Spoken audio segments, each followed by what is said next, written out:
Welcome everybody to the fourth and last part of the CVM-FS tutorial and the EasyBuild user meeting. Today we're going to cover a couple of advanced topics and do some demoing for some of them, but we won't give you an exercise anymore at the end. So we figured that was a proper way of wrapping up the tutorial. I'll pass the mic to Bob, who will do the first couple of sections, and then I'll take over at the end. Yes, good morning. So first, again, a short recap on what we did yesterday and some questions and issues we've been seeing. First of all, there were some questions about those .cvmfs catalog files, which you put in the directory structure to basically indicate that you want to have a nested catalog for the entire subtree below that directory. And there were some questions about what kind of file this is, and if you should put anything in that file, or if there should come anything in that file afterwards when you run the publish command. So basically, if that file is going to contain the database itself. That's not the case, so this will initially be an empty file, and it will always stay an empty file. So CVM-FS, the server part, will not store the actual database in that file. This file is just some kind of marker or indication that for that particular directory you want to have a nested catalog. But the actual catalog itself will be stored elsewhere. So this will just stay an empty file, and you can just leave it there. And if you ever want to get rid of that nested catalog, just remove the file, do another publish operation, and it will basically merge that nested catalog back into the parent folder. So it will go into the parent folders and find the parent that also has a nested catalog and basically merge it into that one. Then there were some questions about the solution that we provided for the exercise. So basically the CVM-FS dir-tab file. And as some of you already mentioned in the Slack channel, basically our solution is not really correct.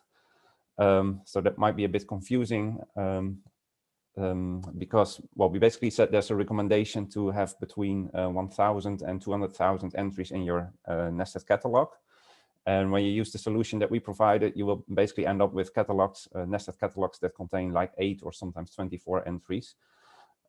Which is mostly because we are now using dummy software installations, which only have a few files, except for that open phone one, where we deliberately put in a few thousand files. So it doesn't really comply to what we recommended. So basically, you could say that we indeed provided the wrong solution. So some of you have solved that, or partly solved it by doing it slightly different, which is of course correct.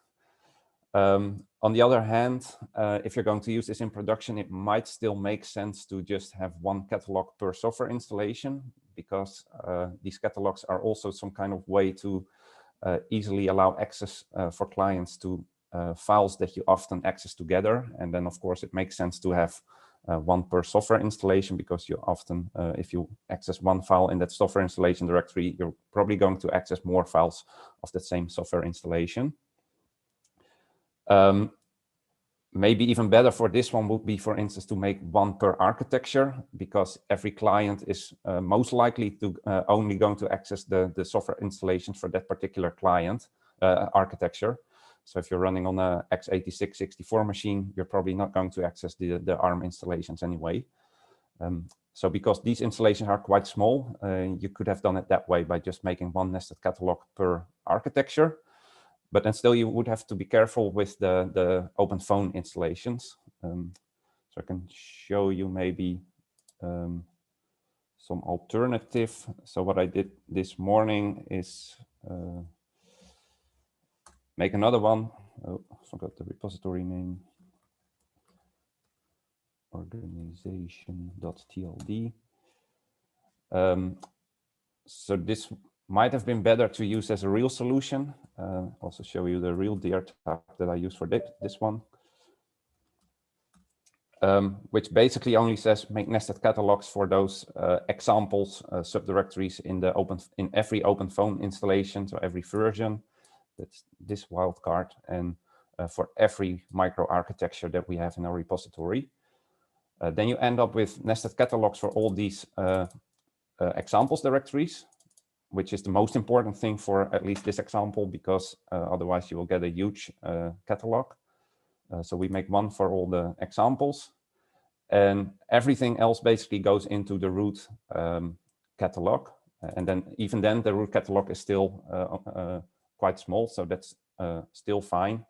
But as I mentioned, maybe even better would be to, even though this is quite small, to already make one per architecture, microarchitecture. So one for Intel Haswell, one for Thunder X2, one for AMD Rome. Especially looking at the future, if you're going to add more software later on, then for now this is okay. But once you're going to add more installations, this will of course grow very quickly, and then you again will have to do some manual work to fix everything.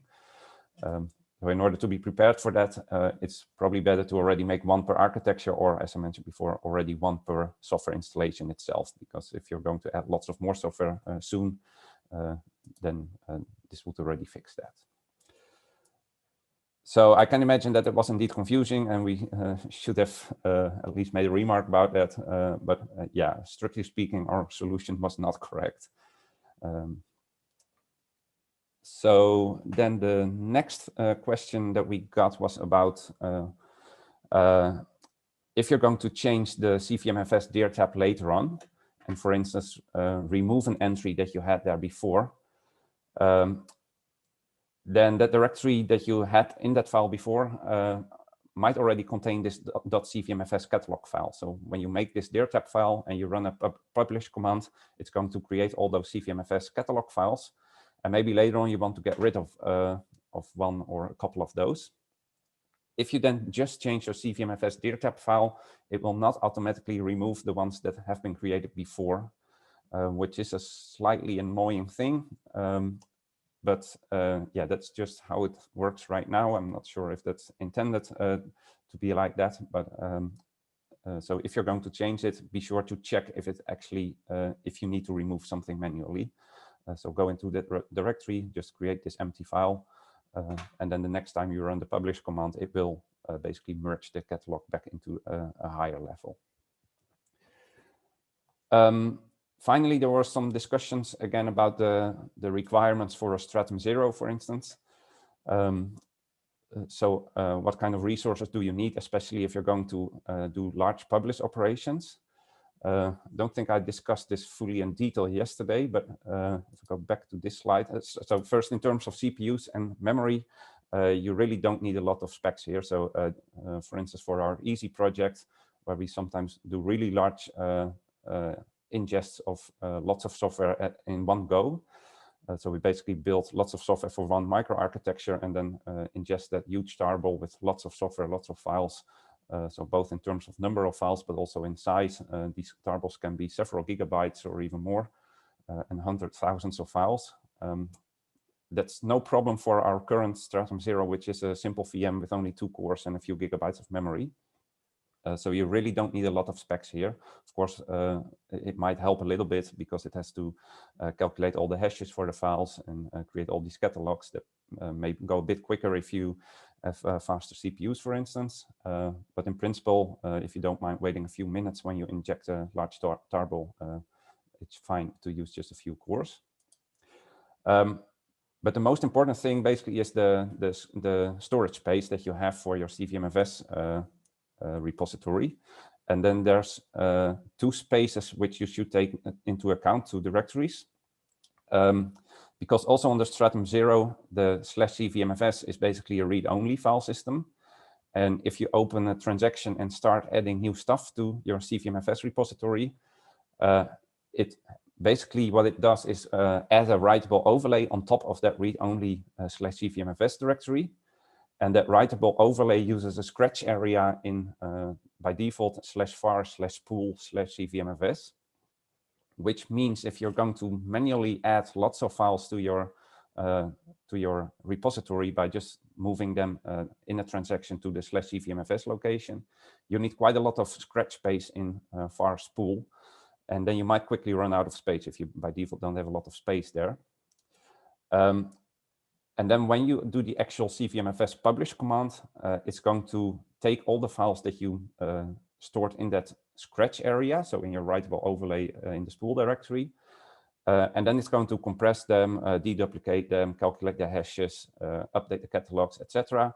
And finally move the compressed files to the real CVM-FS storage area, which is by default in /srv. So even though if you have a lot of space in that directory, in the /srv directory, still you sometimes do need quite a lot of space in the var spool directory as well. Otherwise you might get weird errors that you've run out of disk space.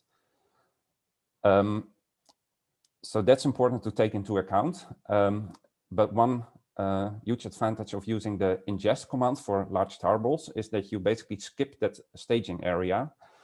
So what it does is basically stream the contents of the tarball directly into the right place, and then you don't need that a lot of space in the var spool directory because it doesn't use the writable overlay. So basically it does that on the fly, calculate the hashes, etc., and then move the actual compressed contents of those files into the real storage area right away. So that's the advantage of using the ingest command over just doing it manually by opening a transaction and doing the extraction yourself, because then you do need a lot of space. So that's about the specifications for the Stratum 0. And I think that covers most of the things we've seen yesterday. So unless there are any questions right now about the publishing section, I will continue to the advanced topics. I don't see any questions right now. No, okay, then I'll continue. So the last section, last page of the tutorial website just discusses a bunch of advanced and other topics that we haven't discussed this week. So it's really just a bunch of different things. So I will just go to that page and explain the first couple of ones, and Kenneth will do the last two, I think. So let's go here. Not sure if I've changed anything, so let's refresh it to be sure. So first there's the automation part.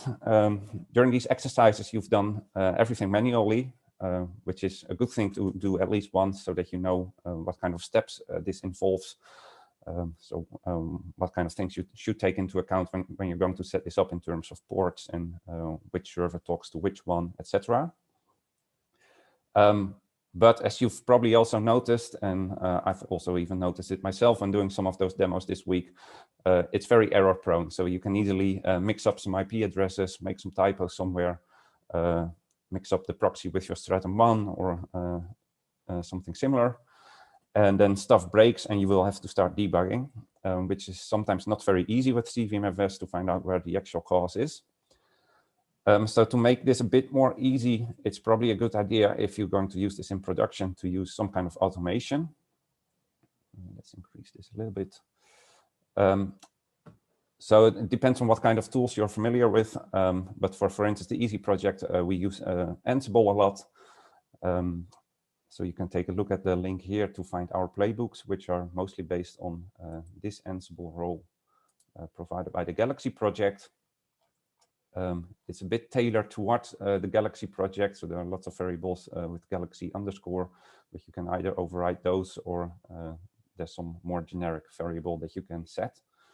But this allows you to install both Stratum 0, Stratum 1 proxies, clients, so basically everything. So it's a really cool and powerful role that you can easily use to roll out all the infrastructure that you need. And it actually makes it quite easy. Often you don't have to configure that much. Maybe if you want to change some storage locations or something like that, you have to add some configuration. And of course, you will have to add, for instance, the public keys of your repositories somewhere in the configuration. Have to provide the names of the repositories that you want to make or configure. But then it's just launching the playbook and it will do everything for you. Can even change the firewalls as well. So that's quite nice. There's an alternative from Compute Canada. They also have an Ansible role to configure clients, which is publicly available, and also one for servers, which I'm not sure if it's fully complete.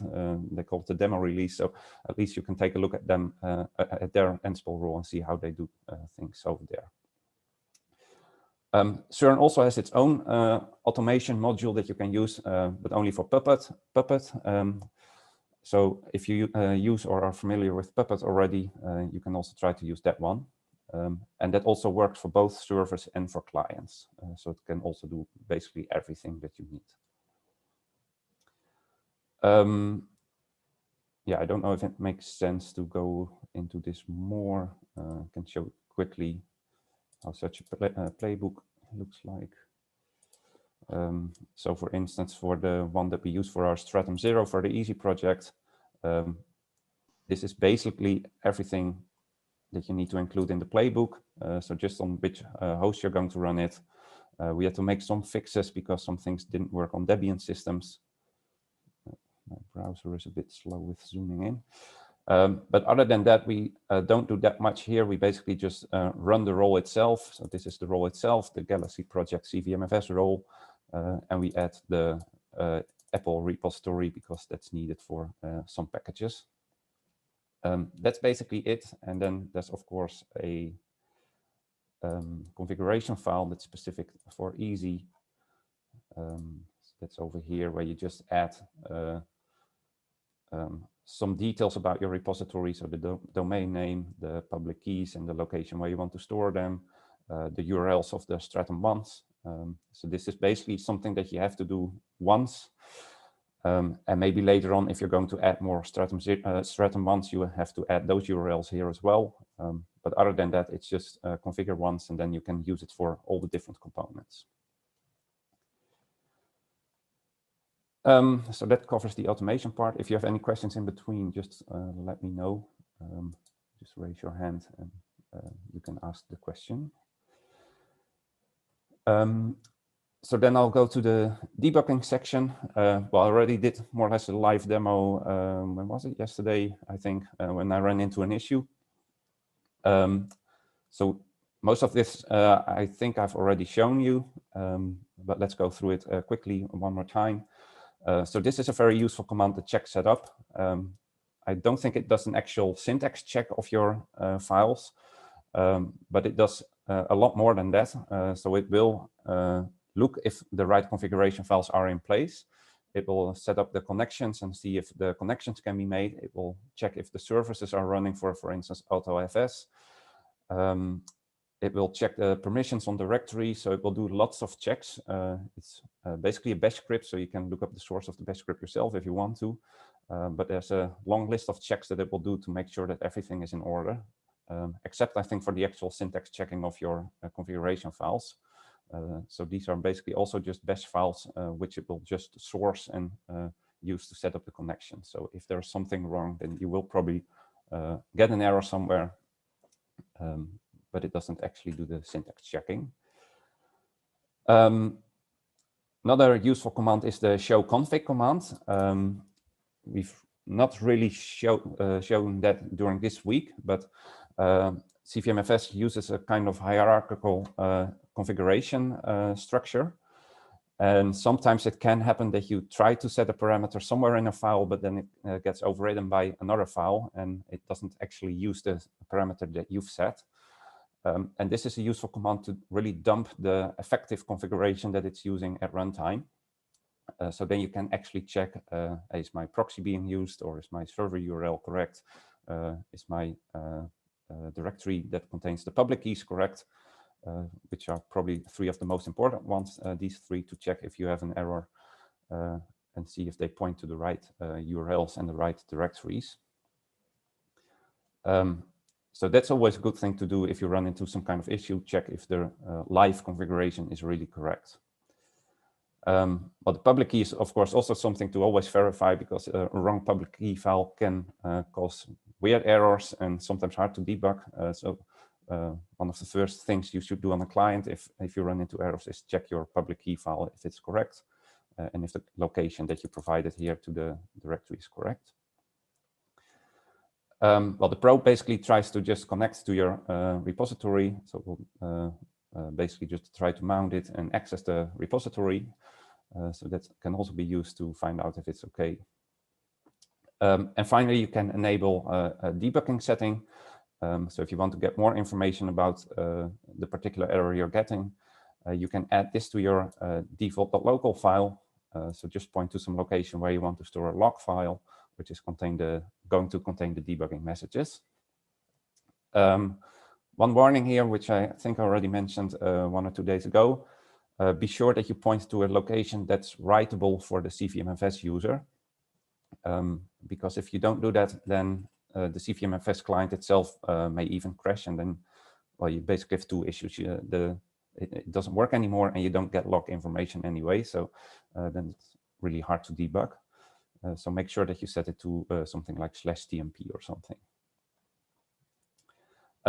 If you add this to your configuration, you have to reload the configuration, which you can do by, for instance, unmounting and then remounting the repository. If your repository was already unmounted, which AutoFS will do after a couple of minutes, you can just re-access the repository, because then it will remount it and it will reload the configuration automatically. But this just makes sure that it does that. And then when you access the repository again, you should start seeing messages appearing in this debug file. Well, one other big cause for issues is, of course, the connection issues, which can be caused by wrong IP addresses or wrong firewall settings, etc. So if you think it's a connection issue, it's always a good idea to make sure that, for instance, by using Telnet, that you can access the actual IP addresses of all the different machines on the right ports. So for instance, check on your client if you can access your proxy on port 3128, unless you've used a different port. Same for the Stratum 1. So if that's okay, then at least you know that the services and the ports are accessible. And one other command that I always find very useful to check is if you can actually access kind of hidden file which is available in all the CVM-FS repositories, which you can always access by going to this URL. So just fill in the Stratum 1 IP. Also works for the Stratum 0 if you want to check that one, and see if you can access this file in this location. So you should always contain this /cvmfs/ the name of your repository, and then the name of this file. That should return some output which includes this. So if it returns this HTTP code, you're pretty sure that the CVM-FS is returning the right thing to you. So then at least you know that the CVM-FS part is working correctly and also the port is open, etc.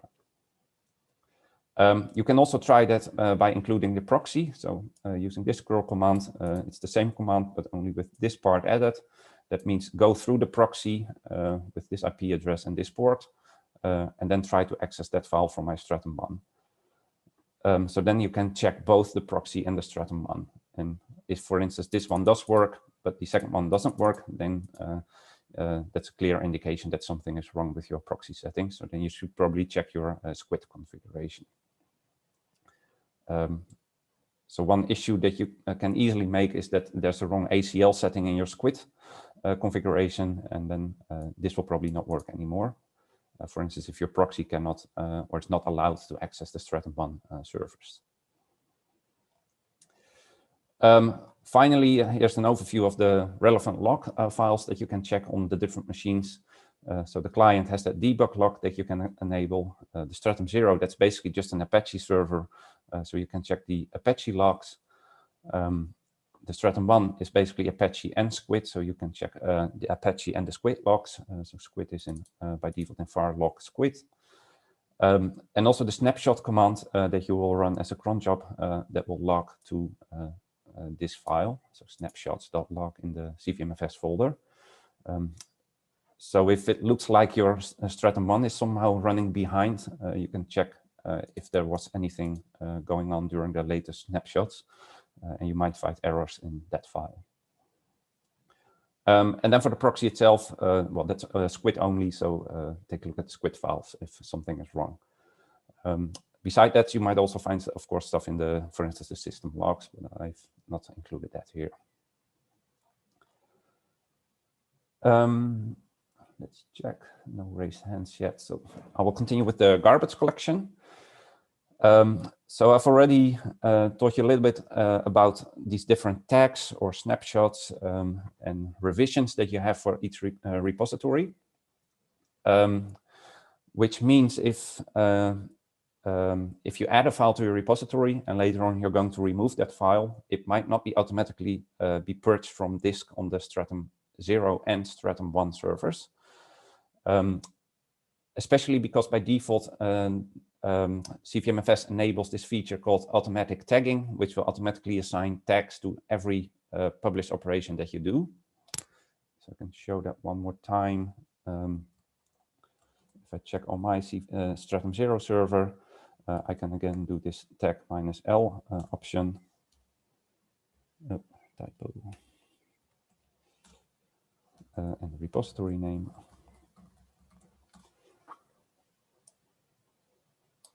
So again, every time you do a publish operation, you get a new revision. And as you can see, there's already some revisions missing here because I purged some of those or went back to earlier versions. And then you can assign tags, so basically names to those revisions to easily distinguish between them, and even descriptions to make it more clear what each tag means. Now suppose that at revision 2, for instance, I added a file and I'm going to remove that file now in a new revision. So I'm going to open a transaction here and I remove the file. So let's just try to do that. Transaction, repo. So sometimes you don't have to provide this repository names. I think if you only have one repository, but I apparently made another one here. Yes, so there's a second one. So for instance, if I'm now going to remove this hello.sh file and then publish this,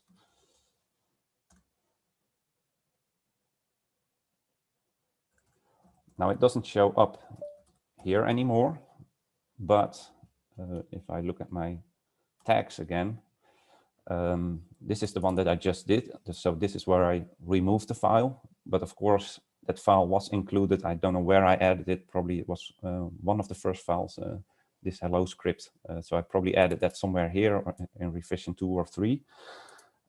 So this one might still include the file, and this one definitely does, and this one, and 10 and 11, etc. So CVM-FS can't remove that file from disk yet because it's still included in early revisions. And if I want to roll back to that revision, of course, the file still has to be present. So it will not remove it from disk unless I start removing those revisions. And for this, you need the garbage collection.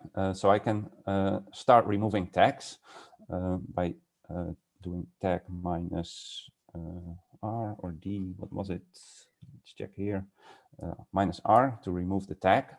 So I can start removing all these older tags so that basically there's no revision with a tag attached to it anymore. And that will basically mark the tag for removal, but it will still not actually remove the file from disk. For that, you have to run the garbage collection service. And that's something you can do with the gc command. So that's listed over here.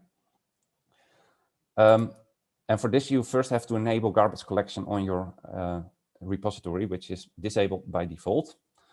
So if you want to enable that, you have to go into the configuration for this repository, which is on the server always in this folder. So in repositories.d and then the name of your repository.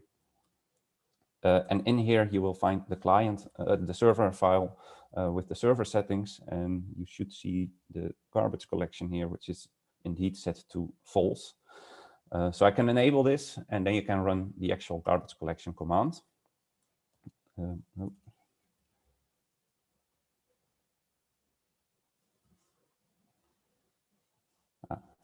It's read only.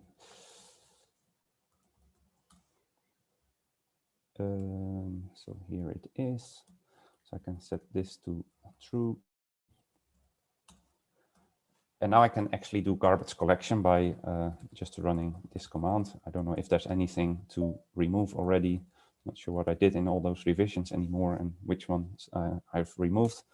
But if you run this, it's just going to check for revisions which have been removed, and files which are no longer referenced by all the active revisions in my repository. Ah, nice. It does not allow. Oh, probably have to run this as root.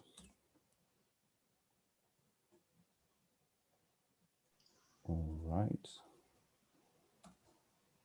Segmentation fault, that doesn't look good.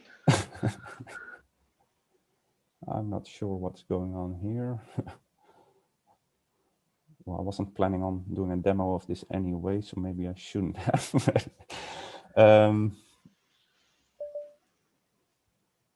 Yeah, that's something to check on, I guess. With yeah, Jacob. I don't know why it doesn't. Maybe it's not happy that it doesn't have anything to clean up, or yeah, that could be indeed. Well, so let's skip this for now. But one other thing that I do want to mention here is these automatically generated tags, which are useful. But at some point, even, especially if you don't add messages to all these tags, you might lose track anyway of which automatically generated tag included which files or removed which files. So I don't think there's a point in keeping them forever, which it will do by default. So that's probably not really useful, but you can also change that value in your server configuration files, the same file that I just edited. And then you can change this parameter, which basically says, I want to keep these automatically generated tags only for the last 30 days. So all the other ones, remove them automatically. So that would mean that, well, I can't show that here because my tags are all newer than that. But if you set it to for instance, 1 or 2 days, you can start removing those very old ones. And it will automatically do that for you. So you don't have to run tag -r for all these tags anymore. But then it will automatically mark those for removal. And again, to actually remove everything that is no longer necessary, then you again have to run this garbage collection command.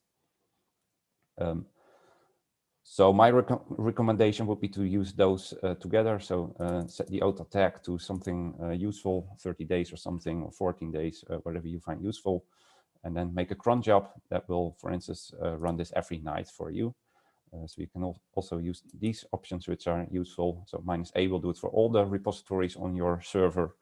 And then you don't have to provide the name anymore of the one that you want to run it for. The -l will make sure that it prints to a log file which files it's actually going to remove, so you can at least see what it has been doing. And the -f will make sure that it won't ask for confirmation, which I just had to do by pressing yes. So this you can easily put in a cron job file and run it every night so that you at least clean up old unreferenced stuff. You have to do the same on the stratum 1, by the way. So you have to enable, again, first garbage collection on the stratum 0, but then on the stratum 1, you still have to run this to clean up old stuff on the stratum 1 as well. I think that covers the garbage collection. Let's see if I see any question. Nope. There's a question in Slack. Can we extract a diff of the metadata from 2 tagged repos, listing files that have been deleted, added? So what's different between 2 tags? Yeah, there's a diff command for the CVM-FS server. Making lots of typos today. So the diff, here you can see how that works. So you can provide 2 tag names basically, and then it will show the differences between those. And I think Jacob explained this yesterday as well when we were talking about this, but if you're inside a transaction, so if you're currently changing files, you can also do that. So that's apparently the default. So it's going to check between the last and the published version. So that allows you to check for the differences. And then a slightly related question, can you extract a random file from a tagged repo? So if you know a file is there in a certain tag, can you just grab a copy of that file without obviously rolling back to that tag? It's a very specific question. Yeah, I don't think, as far as I'm aware, there's no command to do that, but I could ask Jacob. Yeah, Jacob, I don't think he's in the call anymore. Call, but, right? No, okay. Yeah. But no, I don't see a way to do that with the CVM-FS server command. So I don't think that's possible. Yeah, I'll ask Jacob, see if I can get an answer on that. Okay. And then there's one, actually two more. How do you delete or remove an ingested tarball? So like we did yesterday, how do you undo that? The ingest command itself also has an option for that. So then you can basically use this -d to remove folders, but I don't think, yeah. So I assume you mean that you have a tarball and you just want to give that tarball and that it removes everything. No, I think what he means is undoing the ingest. Okay. If you just want to undo that, that's easy because the ingest will also show up in this this list with tags. So if I do an ingest, you will see a new entry popping up at the bottom, and the revision will get increased. So what you can do is just do a rollback to the previous one. So that's the rollback command, which I think explained yesterday, but I can shortly repeat that. So the rollback allows you to provide a tag. So you can just pick the name of one of those tags in this list. So it's just this column here. And then the name of your repository. So that goes over here. And if you don't provide the name of the tag, it will just automatically go back to the previous one. So that's an easy way to just refer back to the previous version. Okay, and then maybe a final question on the garbage collection. When you're doing a GC garbage collection, can you export the deleted files? So get a copy of what's being deleted just in case you need to re-ingest them later.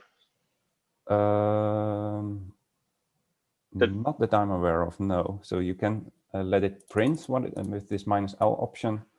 Yeah, you can make it do it. You can make it do a dry run, I think. Yeah, so that it shows you what it's going to remove. Yeah. But if you're actually doing the garbage collection, then it's actually removing and it doesn't give you a copy. I guess that could be a feature request to suggest to the developers. Sure sounds like a useful feature to me. So that you can move them to a trash bin or something maybe first, so you know these ones have been deleted. Yeah, just in case if you later realize, oh, I shouldn't have done that, like you're not actually losing the files. Yeah. That makes sense. Okay, so I was also quickly checking Slack, but I guess that's everything for now, right? Yeah, that should be it. And the other question I've asked Jacob, if he answers that, we'll get back to them. Yeah, great.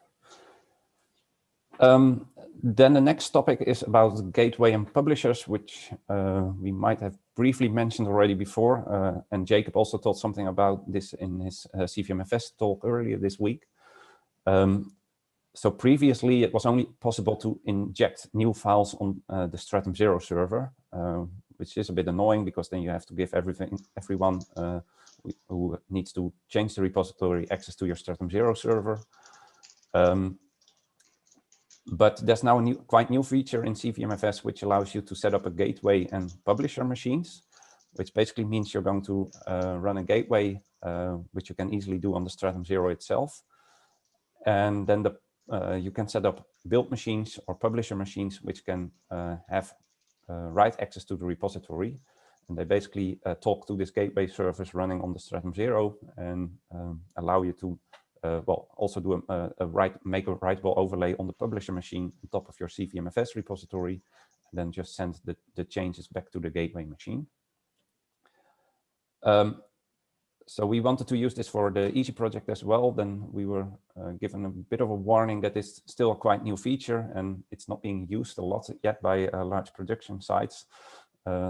So that we should take care and or be careful and use it at our own risk, basically. Though it should be stable, but it hasn't been used that much yet. So there might still be some bugs or issues with this feature.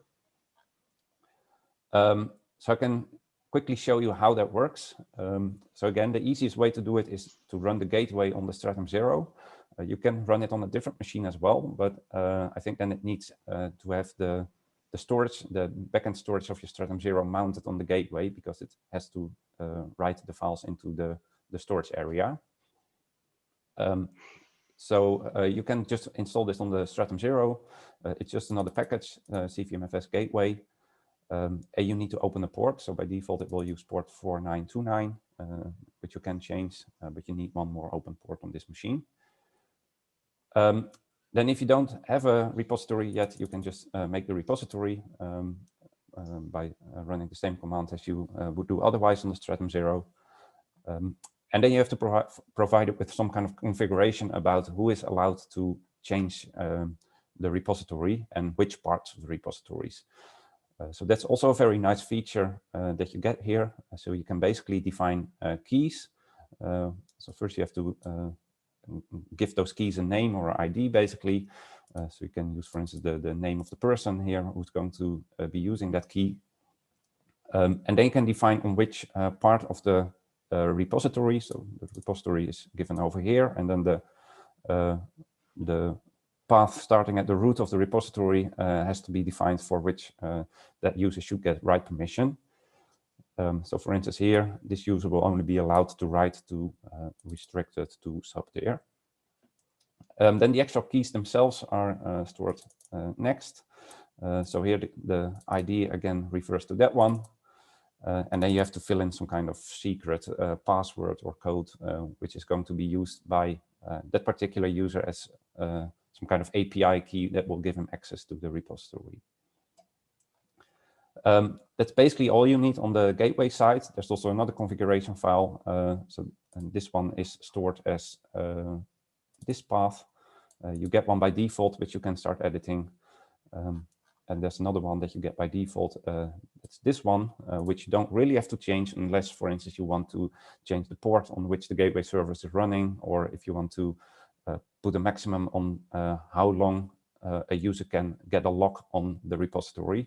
So basically, if you open a transaction, how long that transaction can stay open until it will be automatically closed. That's useful because if you give lots of build machines or publisher machines access to the repository, you don't want one machine that, for instance, forgets to close the transaction or actually publish the transaction to always keep a lock on that repository, and then no one else can make changes to that part anymore. So you can put a maximum on that transaction. And these locks, I think, Bob, can be path specific, right? So a publisher can take a lock on part of the repository as well. Yeah, I think Jacob has mentioned that before, but in principle, you just use the transaction command for this, and I don't really see here an option where you can define which part. Or maybe that's an upcoming feature then.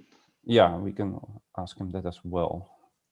Because indeed, I think he did mention that if you have, for instance, write permission on the entire repository, but you just want to change, for instance, one particular software installation somewhere in a subdirectory, you should be able to indeed say, I only need a lock on that particular part so that you don't lock the entire repository. Yeah, or the build machine for Haswell and a build machine for Skylake. Yeah, they are obviously not going to write in the same path, so that would make sense. So that's one side, and the other side is, of course, the actual publisher machines that are going to write to that repository. There's no special requirements here, besides that you just need a bunch of packages again. I think this is not entirely correct. You should probably update this. I think you also need the CVM-FS package. And because we install CVM-FS server here, which had that dependency on JQ, you also need the Apple release thing again here. But in principle, this is more or less the same as a Stratum 0 that you need to install. Then you need 3 keys.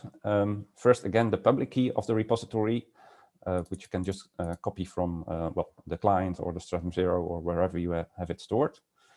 Then you need a special certificate, which is stored on the Stratum 0 as well. So if you go to the keys directory on the Stratum 0, you will find both the public key and also that certificate that you need. So that's basically necessary for the permission to be a publisher, basically.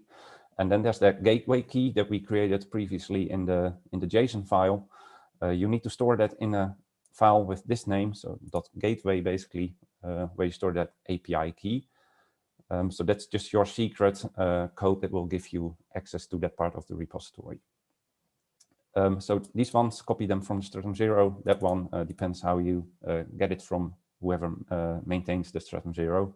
But just give it this name and then store all these 3 files together somewhere. Doesn't really matter where you store them, because in the next step you will have to provide a path to where you store them, and you just have to run that command once. So once you have obtained all these different keys, put them in that directory, and then you basically have to run this command. So again, the make-fs, but with some special flags in this case. So here you will have to provide the URL to the stratum 0. So be careful that you also include this path, and then just replace the IP address by the actual stratum 0 IP address or host name. Some special options here. And again, the stratum 0 with the port for the gateway, and some sub URL here to give you access to the API that is being used. Then the -k should point to the keys directory where you store those 3 keys that I mentioned. So put them all together in that single directory.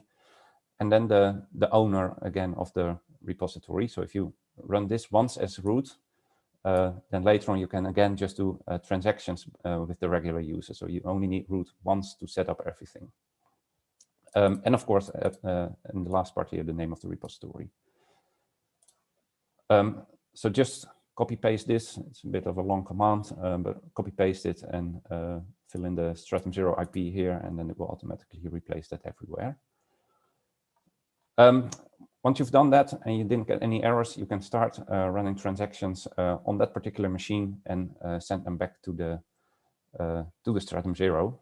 So that's a very nice way to allow multiple people to write into your repository. And also the ingest command will also work, I guess.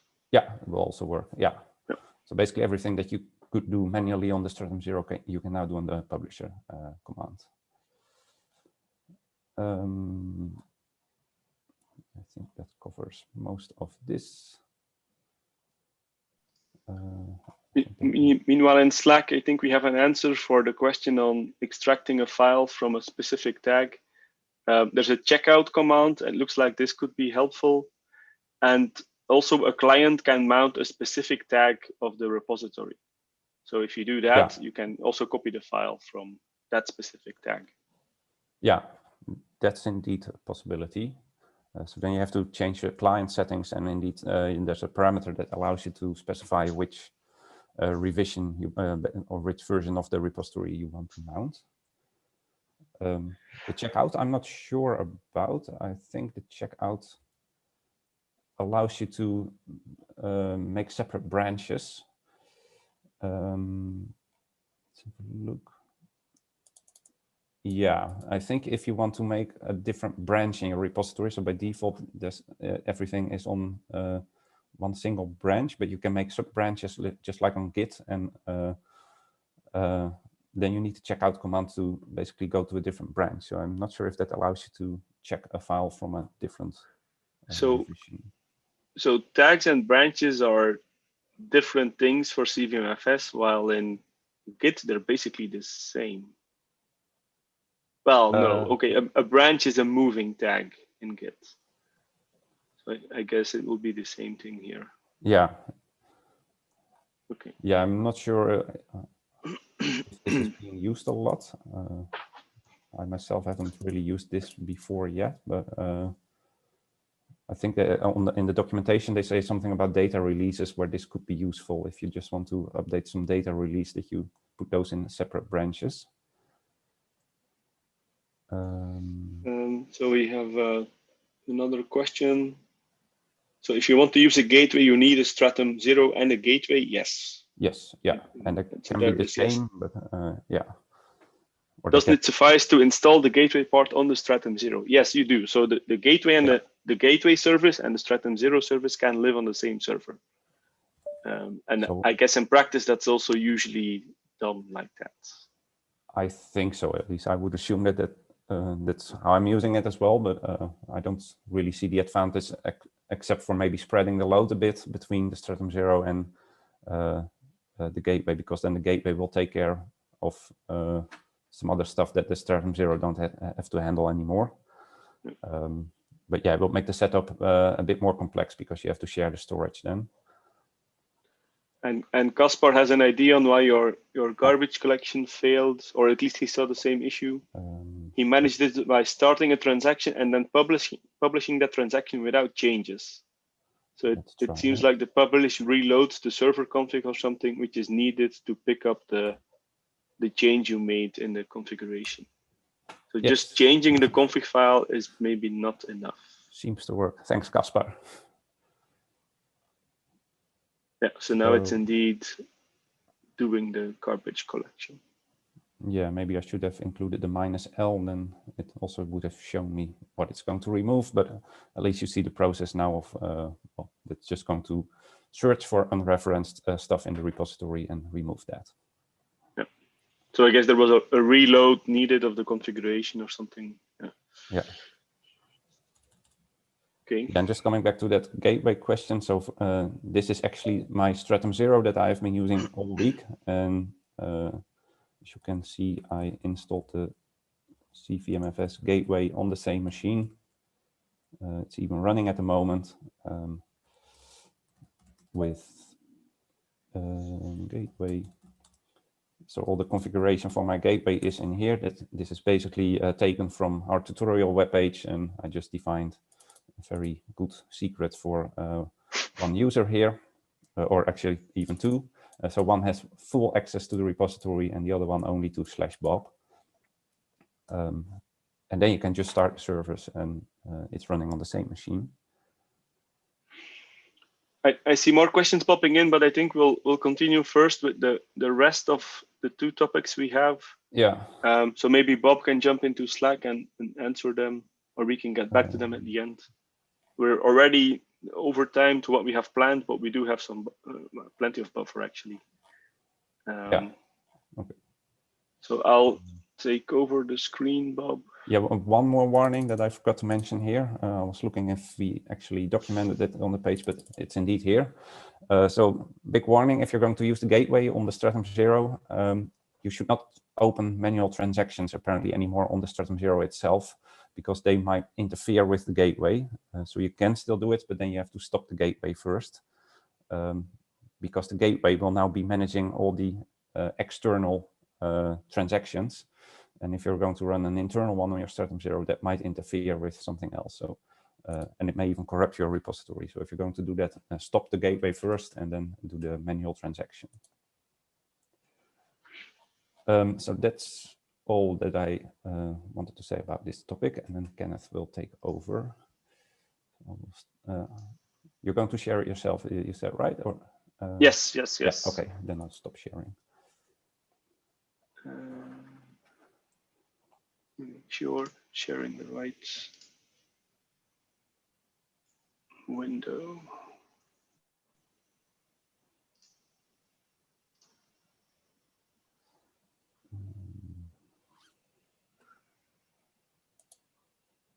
Yes, okay, that looks good. Yeah, so these are the slides. I'll continue with the mounting of CVM-FS repositories as an unprivileged user. So up until now in the client, we've installed CVM-FS natively, which requires sudo to install the packages. And also to set up the configuration. That's good if you have sudo like we do have in the VMs here. But you don't have that everywhere. So for example, if you want to access CVM-FS repositories on an HPC cluster where you do not have admin rights, or where you are not ready to set up and install CVM-FS to make sure you're not causing any trouble, you can actually do it as an unprivileged user as well. And there's a couple of ways of doing that. One way is through Singularity, so using a container image. And this is also currently what we recommend, or at least have documented in the Easy project as accessing the Easy repositories if you don't have root permissions. So Singularity has a fuse mount option where you can mount fuse file systems as the CVM-FS repositories are. And you can leverage that to mount a CVM-FS repository without having CVM-FS on the host.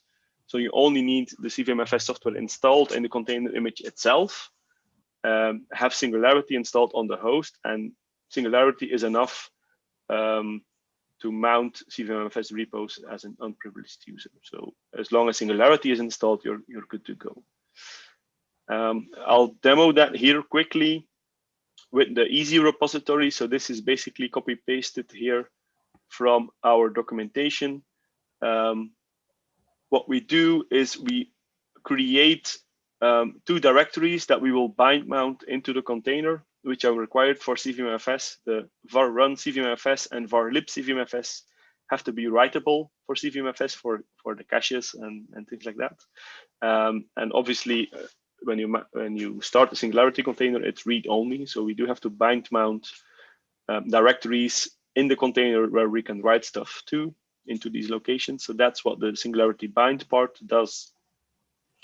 And what we also do is we do a fuse mount of not 1, but actually 2 repositories. So the CVM-FS config repository, so that's the configuration repository, which we discussed, I think, yesterday in the recap. So this will make sure that all the configuration is available for the Easy Pilot repository, and that you always have the latest configuration. So you don't have to do any manual changes to the container image or anything like that. And then the second one is the actual mount, the fuse mount of the Easy Pilot repository itself. So we define environment variables for these 2 just to keep the actual command shorter. And this one is actually an environment variable that is picked up by Singularity itself. And then the last one is the actual command. We start a shell in a container image. We use fuse mount the fuse mount option to mount both the config and the software pilot repository. And we use a container image that we pull from Docker Hub. So in the Easy project, we have created a container image that basically only includes a bare CentOS 7 operating system and CVM-FS installed. So that's all that's in there. So to demo this, what I did here, I did a full reset of the client node in Azure, so the same one you are using. And I'm just showing here with this Archback command. So this is a small utility I installed to show you you're running on an Intel Haswell system. That's important for the Easy repository. I'm showing you here, there's no CVM-FS natively installed on the node. There's only Singularity installed. So I'll just go ahead and copy paste this whole block and run it here. I already did this before to make sure it actually works. So it's not going to pull in the Docker container anymore. It's already cached locally. And you do see some scary looking errors. There are actually warnings here. So it's failing to do something, but it actually doesn't really affect the functionality of accessing the container. There's a small performance issue here, but I don't think it's a very big one. And I think it's even maybe fixed in more recent versions of Fuse or Singularity. So now we're in the Singularity container and we can check /cvmfs. We have our pilot repository and we can source the Easy init script, which will set up our environment to start using the software. And what the init script does, it does some detection using Archback, like I showed before, what kind of CPU is in here. Based on that, it will pick a particular part of the repository that is specific to Haswell, and then you're ready to go with the module command. You can start loading modules which are included. So there's a whole bunch of stuff here. OpenFOAM, GROMACS, TensorFlow is already included in the Easy repository. And just to show you, if I'm exiting the container and check /cvmfs, even the mount point doesn't exist. So it's quite easy, even as a non-privileged user, to access it that way. And I have another window here, which is another VM actually running in AWS. I want to show this one because this is an ARM system, ARM Graviton 2.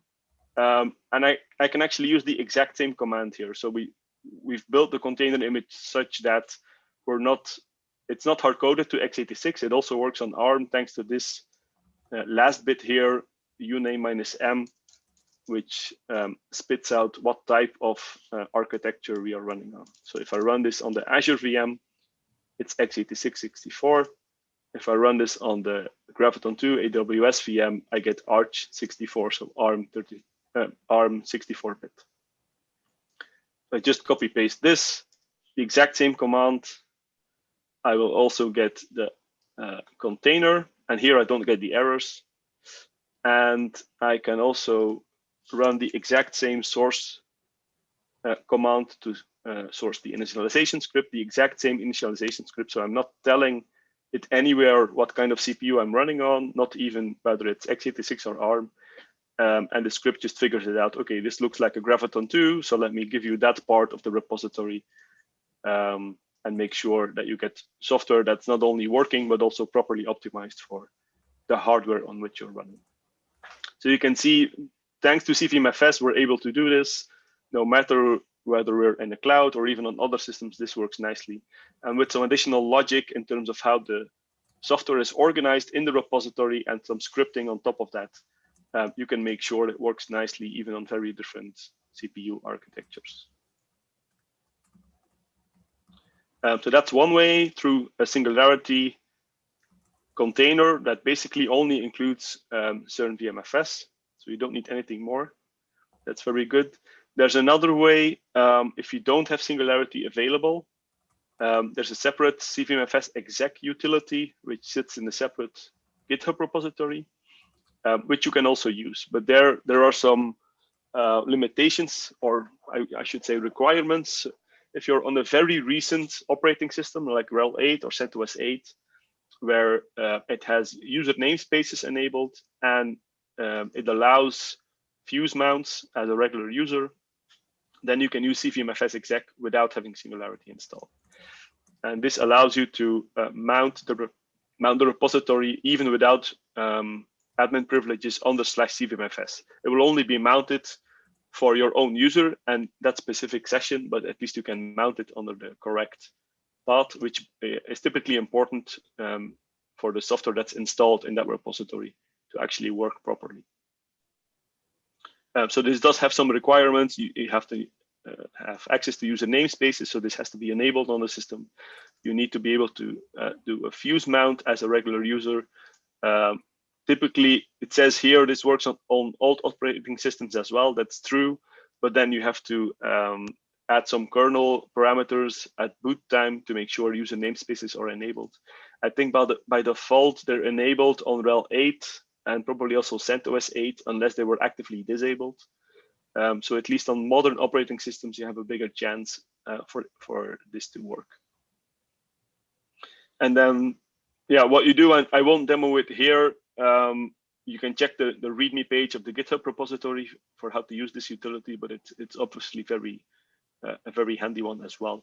And it comes with a separate script, a sing CVM-FS script that leverages Singularity when it's available. So if you don't have user namespaces or any of the other requirements, but you do have Singularity, this script basically automates what we have shown before. So you can use the Singularity container to get access to the CVM-FS repository that way. So there's definitely options. And then the other part, but I think we covered this already yesterday well. So with the configuration repository, you can avoid having to manually maintain things on your client. So you set things up once, you mount a configuration repository, which knows about different CVM-FS repos, even across different Stratum 0, Stratum 1 servers. And since this is a CVM-FS repository, it also gets updated automatically when changes are being made. So it's a sort of a one-time thing, and then you are always sure you're picking up the latest configuration of all those repositories. So it takes away the maintenance problem that you may have. But the important limitation is that you can only have one configuration repository in use at a time. So as we showed yesterday, you can actually have multiple ones installed, but only one will actually be active and will be usable by CVM-FS. And this is a pretty hard limitation. It's unlikely that this will be removed anytime soon. So that's definitely something to take into account. Of course, you can combine a configuration repository which gives access to a bunch of CVM-FS software repositories in combination with manual maintaining, manual configuration of additional repositories. So you can still get access to as many repositories as you want, but you'll have to maintain those configurations. And there is the CVM-FS contrib GitHub repository where some of these configuration repositories are hosted. And that's typically for the big organizations that use CVM-FS. So they collect their different repository configurations in there, so they're easy to pick up. And Easy has its own small configuration repository as well, which only gives you the pilot repo. So yeah, we'll probably have to provide other ways and proper documentation of doing the manual configuration or giving new packages that make it as easy as possible. I don't know if there's any questions on that.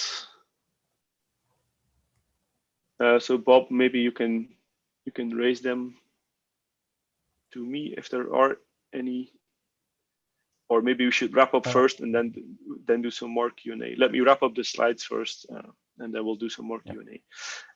So just to wrap up the tutorial here, the containers, the VMs actually.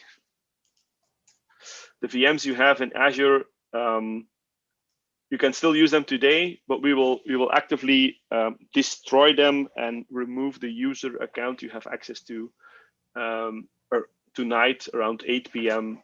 European time. So if you still want to play around there, you can. If you're done with that, we just ask that you terminate the cluster yourself. So to terminate your cluster, you go here on the top, use the terminate button. And remember, that will kill all the nodes and throw away all the storage, all the configuration you had, so you will lose everything. Keep that in mind, of course. So only do it when you're really done playing. If you haven't terminated your clusters by tonight, we will do it happily for you, but then everything will be gone and destroyed. And the final slide here. So if you want to reach out or get engaged with the CVM-FS community, there are different ways. They have a Jira bug tracker where they keep track of ongoing work, reported bugs, feature requests. So you can jump in there and create any issues that you see relevant. If you're hitting any bugs, that's definitely very useful to report them there. They have a Mattermost server. So Mattermost is an open source equivalent to Slack. So an interactive chat environment where you can log into. You do need to create this certain lightweight account. So anyone can create a certain lightweight account, which gives you access to certain services at CERN, including the Mattermost server they have. And this is brand new. They only announced it a couple of days ago. They have a forum now as well, a Discord forum. So if for the new people or the hipster people, it's now called Discord. This used to be called a forum, and it really is a forum. So you can post things there. People get an email and they can reply to it if they want to, and it's all public and available on the web. And then the timing of this is pretty good because next week there's the CVM-FS workshop as well, which is similar to the EasyBuild user meeting. So people giving presentations, having discussions back and forth. And it's open for anyone to join and free. And Jakob will give a talk there on the roadmap. There's a talk about the author of the CVM-FS exec tool. He will explain how that works and what you can do with it. Bob is giving a talk on the Easy project. There's going to be several talks about the combination of containers and CVM-FS as well. So unpacking containers in the CVM-FS repository and why that makes sense, and all the tooling they have around that.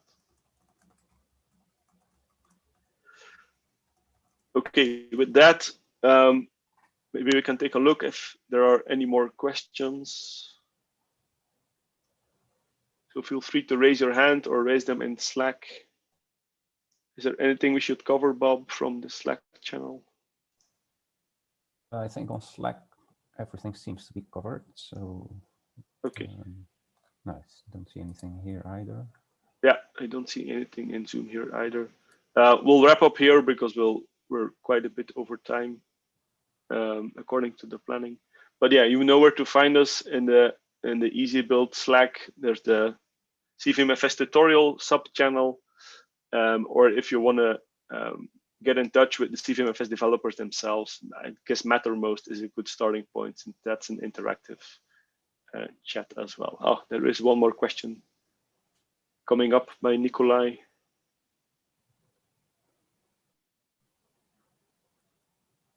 Who is not in Zoom, so he has a small bit of delay in YouTube.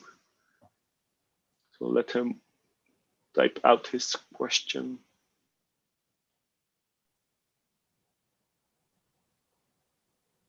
Or maybe it's a practical issue. Yeah, probe is failing. Yeah, so he's trying something and it's not working out. I guess it's better to handle that via Slack, because that will need some back and forth. Okay, so we'll wrap up here, people. Thank you very much, everybody, for joining us. I think this worked out really well. It was the first time we did a CVM-FS tutorial, and we were actively working on it in the days prior to the tutorial, but I'm quite happy with how it has worked out. I think it's a very valuable contribution to the community as well.